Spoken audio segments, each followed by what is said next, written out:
Would you even come to school if they won the World Series, or would you go to the parade?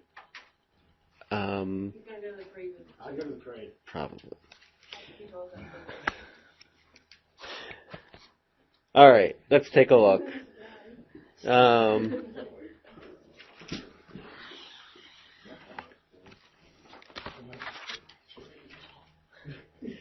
All right, so I think two things that you did last year. Well, I know one thing. You did composition functions. Is that true? Like f of g of x and g of f of x. Does that sound familiar? And we're going to talk a little bit about that next, but continuing with sort of the backward theme of the class. The first thing we're talking about is inverse functions. And is that something that you remember from last year, inverse functions? Yeah, okay. Inverse functions, if you have a function f of x, the inverse function is written f to the negative 1 of x. Have you used that notation, or did you just use the y and the y? F to the negative 1. You did that? Okay, great. What's the danger of using this notation? What would a unsuspecting Algebra 2 or Precalc student, what might they think that would be wrong with this notation? Sam? You might think it's an exponent. Yeah, right. They might think it's the reciprocal, so it's like 1 over. Do you remember that notation, like x to the negative 1 is 1 over x? Just so we're clear, this is not equal to, and the way we would write that is that. Okay? They are totally different mathematical things. Okay? One is 1 over that function, the other is the inverse function. Is that okay? Can I ask a little bit more? Did you actually, when you did inverse functions, hey, how you doing? You late? Did you sign in? All right, good. For real? Good. Did you just, what'd you do? You switched x and y's and then solved for y again? Is that how you, the general gist of what you did? Did you do it with graphs? Did you look at like the graph of a function and then graph the inverse function? Yes? Maybe? Yeah. Flipped over what? Do you remember? Like it had symmetry across a special line? Oh, the line of symmetry? Yes, that's true.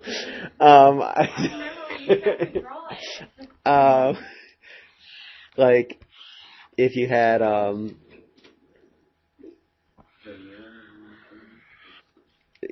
function like that, right?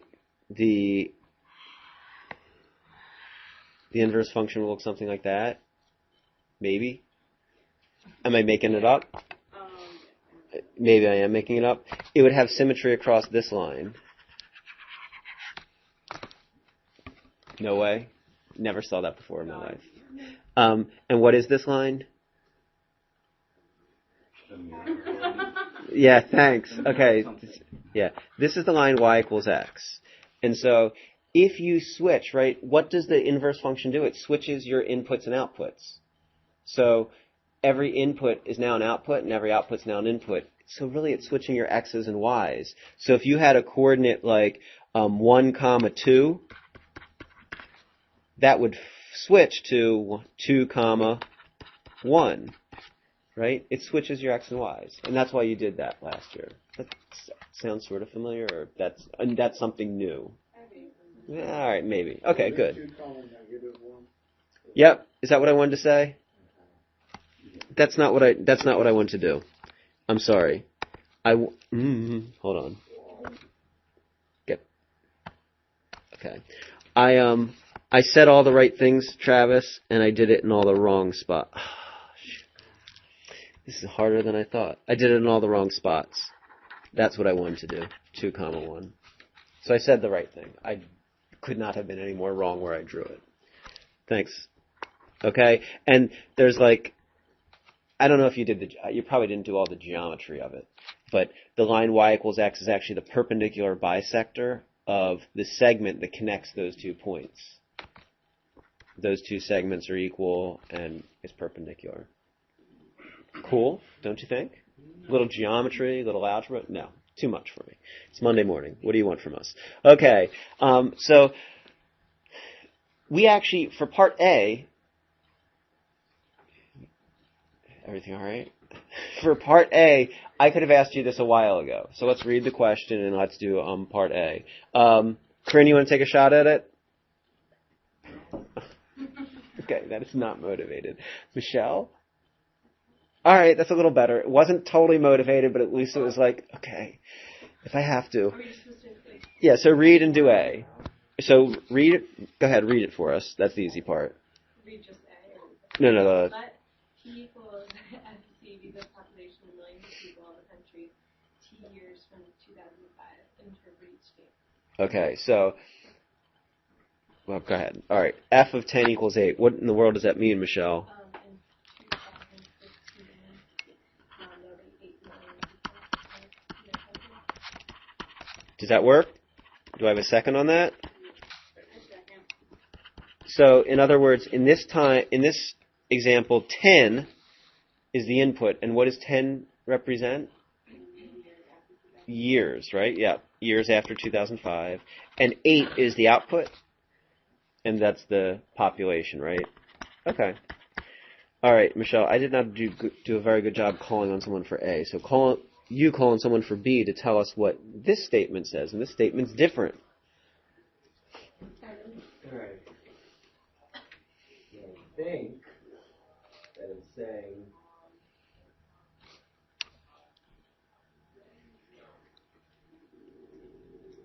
this is going to take a complete guess, actually. 12. And it's not going to be a complete guess. It should be an educated guess, okay?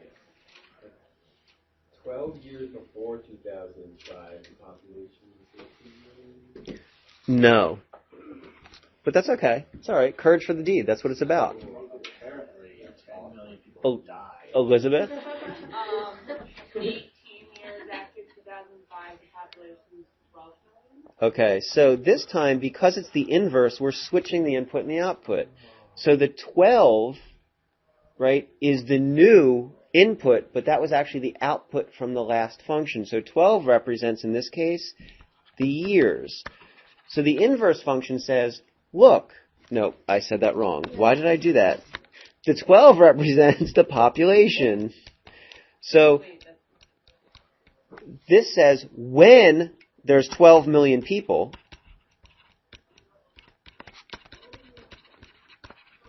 that corresponds to the new output. And the new output is what the old input was, and that's years. So what's that, 18 years after? 23 or 33? 23. Why would they do that? Say again? Why would they do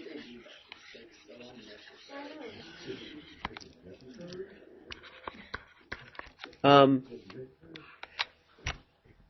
So this is actually, I could turn the question around and say, why would some of you do that on the test and switch your inputs and outputs, right? How many people did that, right? There are some people that did that, right? On the temperature gap question, who switched their inputs and outputs? Come on. Yeah, there are people that did that, right? And this is why, because there are often times when it makes sense to talk about one as the function of the other, or to flip it around and talk about the other as a function of the other. That made absolutely no sense. I'm trying to think about someone listening to that. Population But is a function of time. Time is a function of population. That's just stupid. I wouldn't categorize it as stupid. I would say that, sure, we generally talk about population as a function of time. However, can you think about maybe a lab scientist who's measuring the population of a culture, and based on that, they want to figure out how much time has elapsed since they started the culture, right? So they're flipping it around. They're saying, thanks. I thoroughly appreciate your flexibility this morning.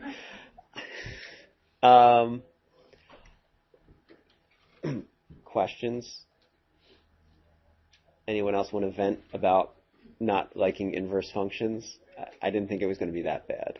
Evan, bring it on. I just have a question. Oh, good. All right. Can you figure out the same information without even switching it, or is it necessary to switch it? Like you said, let's say the scenario you have. Is it necessary to actually switch it? Well, so here's the thing. In this example, we're not given a formula or an equation or anything. This is just a different way of saying it. Yeah. So all we're looking at is a different way of saying it. We haven't even done anything with an equation yet. So maybe, I don't know, let's see what we have. Let's see if there's something, you're telling me you want something more interesting? I don't know. All right, let's take a look at a graph. It's still not an equation, but let's look at a graph. Oh, that's not going to happen. Let's try that again. Closer, but not quite. I wonder what happens if I put it higher up. Like there. There. What? I don't know. I'm trying my best. You are in the physics template. You're not in Precalculus. I was able to live with that, but this is not working the way I hoped. So maybe we'll just draw on there. Oh, there we go. I knew it would happen soon enough. Okay, so looking at the graph.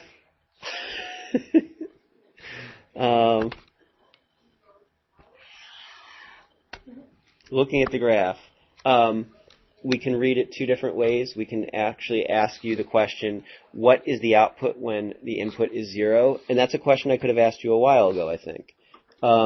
Jennifer, you want to take a crack at that? When F of 0 is definitely 3, and Gesundheit. And I could have asked you that last year, this year. Okay. A different question, and all it is a different question, okay, is to ask you this. And that's, what's the inverse, F inverse of 0? Jennifer, you want to call in someone to tell us what F inverse of 0 is?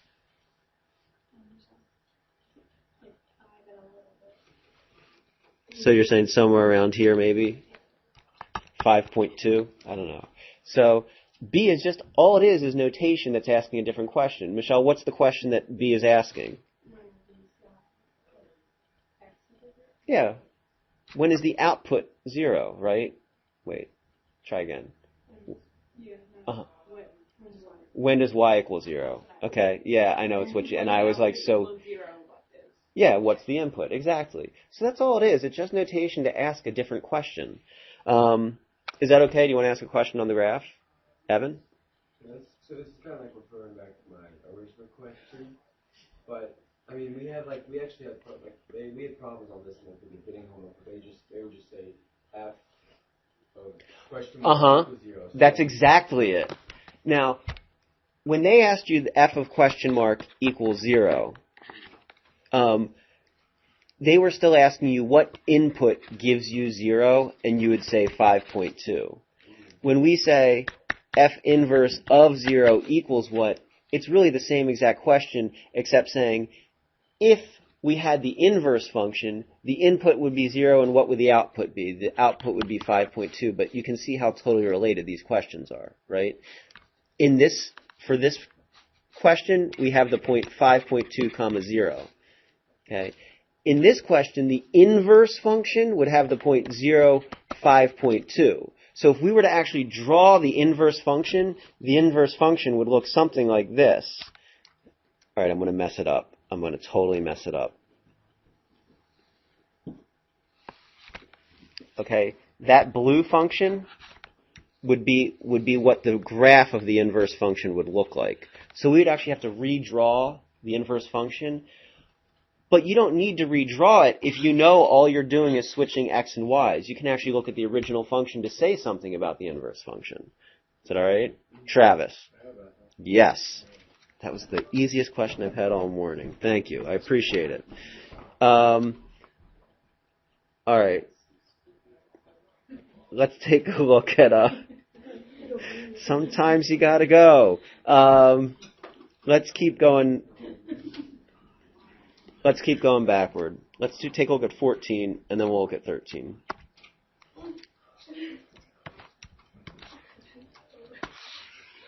All right, Andrea, read for us. Yeah.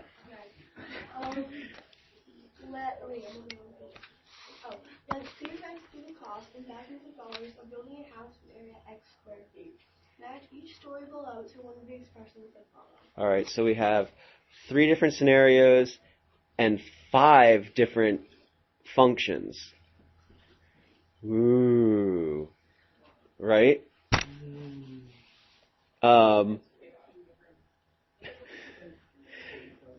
So, let's see. Peter, you want to tackle one?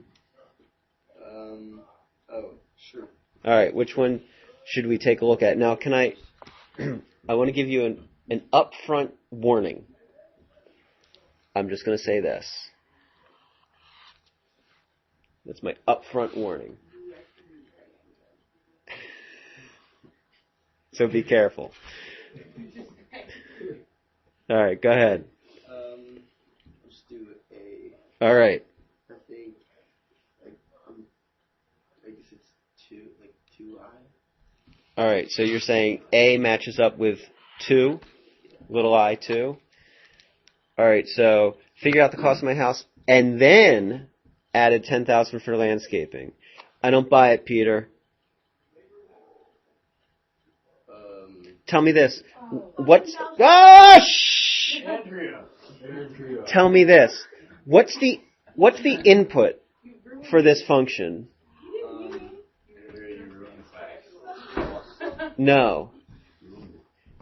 I would actually say cost is going to be the output. Cost is what we're going to get out. What's the input going to be?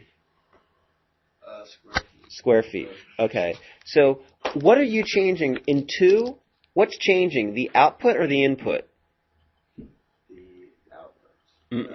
The input. Now, I agree that when we change the input, the output's going to change. But what we're doing first is we're changing the input.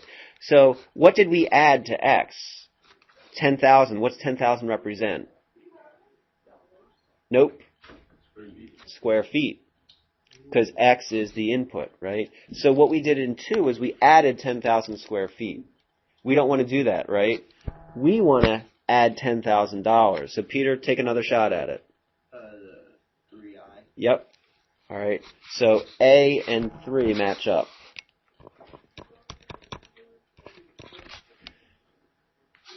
And do you see why I cautioned you that in thousands of dollars? Get your feet down. All right. Let's see. Peter calling someone to do B or C.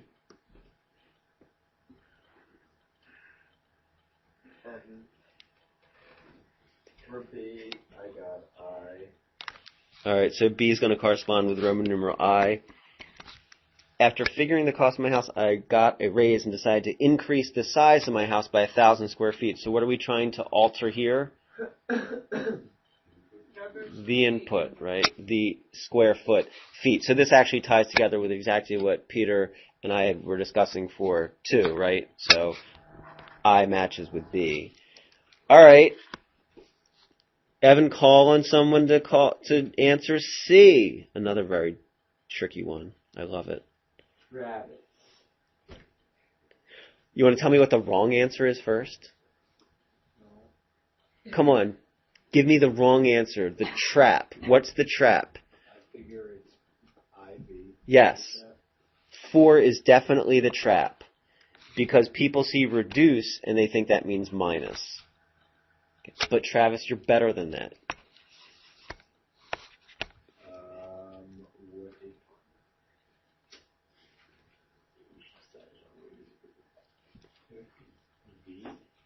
Say it. It's not Jeopardy.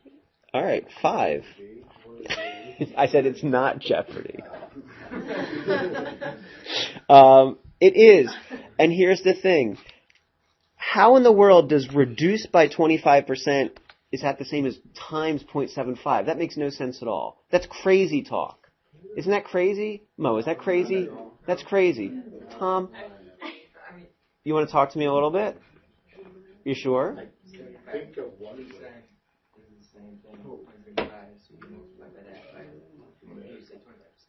That's point.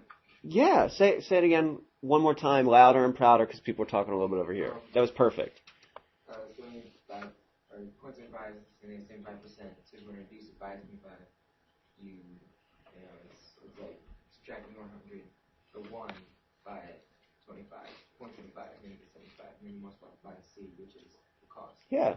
That's great. So this is 75% of the cost. Multiplies of. So that's the same as reducing it by 25%. That's a great explanation. All right.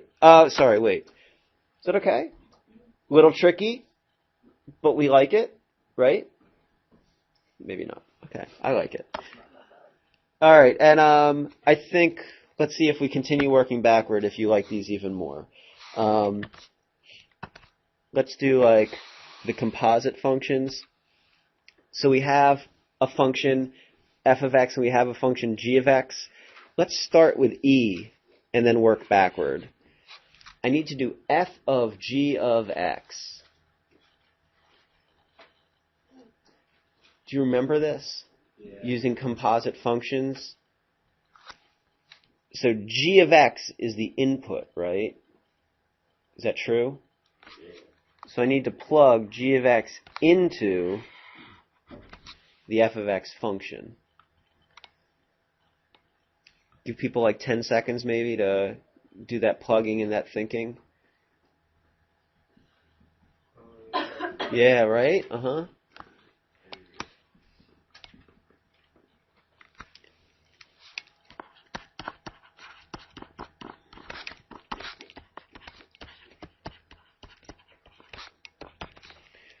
So we know what g of x is, so we plug g of x into f of x, right? So g of x is the same as 1 over x squared, so I substituted that in. All right, Elizabeth, what do we get? Oh, 5 minus 2 times 1 over x squared. Sure. Right? What's the f of x rule? 5 minus 2 times whatever you put in. So for the f of x rule, if we put in 1 over x squared, the rule is 5 minus 2 times whatever we put in. 5 minus 2 times the input. We changed the input, so that's how that looks. Question or stretching? Andrea stretching. Okay. No, it's fine. Let's this isn't asked, but let's switch it around. G of f of x.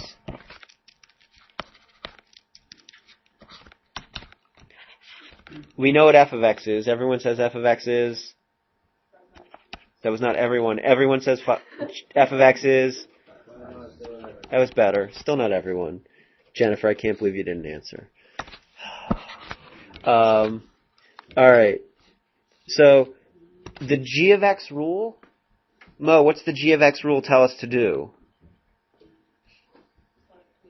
What does the g of x rule tell us to do? 1 divided by whatever the input squared. So I'm going to apply that. Now, I'm not plugging x in for the input this time, right? So, in this case, 1 over 5 minus 2x, quantity squared. So do you see how, like, g of star is going to be equal to 1 over star squared? Getting ready for PSATs, juniors? Doesn't that look like a PSAT question, like with the star thing? Uh-huh. So it doesn't matter what the input is, whether it's X or star or smiley face. The rule is to do 1 over whatever that is squared. Do you agree that's what we did? We did 1 over whatever that is squared? We totally did. How about g of x?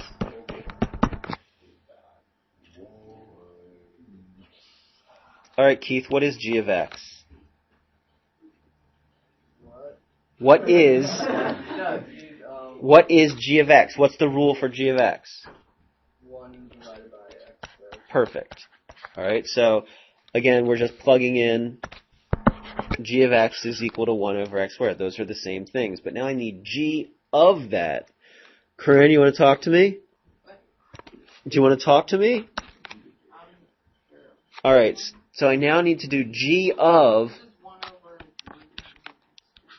1 over x squared squared. Is that okay? Do you understand? Like, is that like... Okay, because the rule says whatever you plug in, you do 1 over whatever it is squared. So I'm going to take whatever you told me, which is 1 over x squared, do 1 over that, and square it. Is that all right? Okay. Evan? Why would you have to simplify that by turning that into like... You could, right? So your algebra, you're saying if you wanted to make your algebra 1 teacher happy, you might do that? which would be the same as x to the fourth. Yeah. Yeah, you could make your algebra 1 teacher happy, algebra 2 teacher happy. This is an answer, though. I mean, if you left it like that, unless it says simplify. I guess this says and simplify. Yeah, all right, maybe we should do that. I have a question. The answers to C and D, are they the same? Are you sure? Let's get that out of the way. Whoops. Whoa, what? Yeah, hold on. Isn't this cool? I can actually take this and move it out of the way. Get out of there. Isn't that cool? All right. F of x plus 3. How do we do that? Rafaela, f of x plus 3. Oh, you definitely don't. Max, f of x plus 3.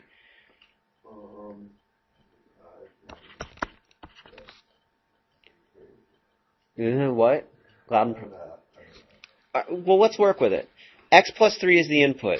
What's the F rule tell us? The F of X rule tells us 5 minus 2 times whatever the input is. So if it was F of star, we would say 5 minus 2 times star. What are we putting in this time, Max? Okay, so 5 minus 2 times.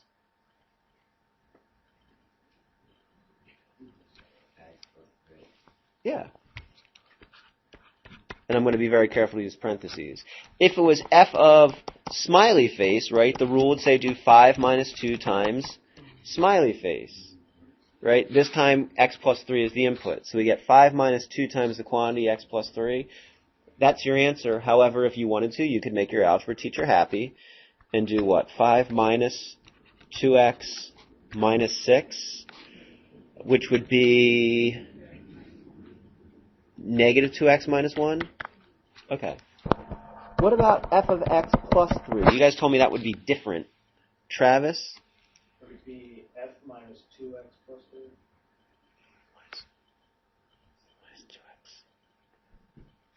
What's this part? What's f of x? Did you already simplify it? Is that what you're doing? Maybe not. Yeah. All right. Sorry. Say it again. F minus 2x plus 3. Not f. I mean 5 minus. That's better. Okay. You totally confused me. Yes, you were right from the very beginning, but you said f instead of 5. Yes. Yes, Travis. Yes.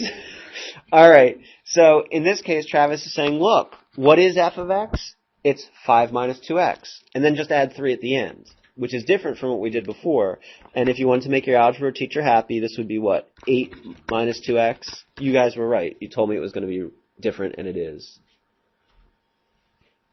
Miles' question? Positive? All right. Just out of curiosity, I don't want to do it. Would A and B be the same or different? Probably different.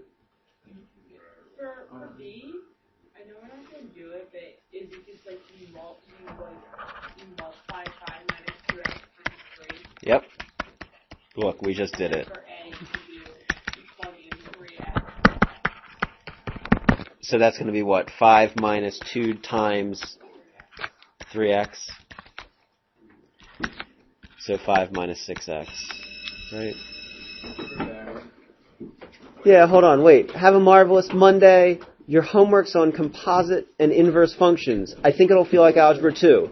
I don't think you're going to hate it. I think you'll actually come in and be like, hey, that wasn't that bad. That's my guess. Can I comment? Yes. On the funny side, the fact that you look like